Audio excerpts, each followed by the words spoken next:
நான் யோவனா பெலிகிரேடிலிருந்து. இது நடந்தபோது எனக்கு 17 வயதாக இருந்தது. ஒரு காலே பாத்திரங்கள் கழுவும் சத்தத்தால் நான் விழித்தேன். அது என் அப்பாவாகவே இருக்க வேண்டும் என்று தெரிந்தது. ஏனெனில் அம்மா வேலைக்கு போயிருந்தார். இன்னும் பாதி தூக்கத்தில் இருக்கும்போதே அப்பா விரைந்து குளியலறைக்குள் சென்றதை பார்த்தேன். சில நொடி கழித்து அவர் கைகளை கழுவும் சத்தம் கேட்டது. ஆனால் அதே நேரத்தில் சமையலறையிலும் இன்னும் பாத்திரங்கள் அசைந்து கொண்டிருந்தன.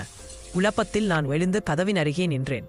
அப்போது என் அப்பா கண்ணாடிக்கெதிரே நின்று கைகளை கழுவிக் கொண்டிருந்தார். அவர் புன்னகைத்தான். ஆனால் அந்த புன்னகை என் உடம்பை உறைய வைத்தது. நான் கேட்டேன், என்ன செய்றீங்க? அவர் சொன்னார், கைகளை கழுவுறேன். ஆனால் அந்த புன்னகை இன்னும் பயத்தை ஏற்படுத்தியது. நான் மீண்டும் கேட்டேன், அப்போ பாத்திரங்கள் கழுவுறது யார்? அவர் இன்னும் கொடூரமான சிரிப்புடன் பதிலளித்தார், அதுவும் நான் தான். என் இதயம் தடுக்கியது. கால்கள் இயங்கவே இல்லை. பயத்தில் நடுங்கிக் கொண்டு சமையலறைக்கு ஓடினேன். அங்கே இருந்தது என் உண்மையான அப்பா. பாத்திரங்கள் கழுவி கொண்டிருந்தார்.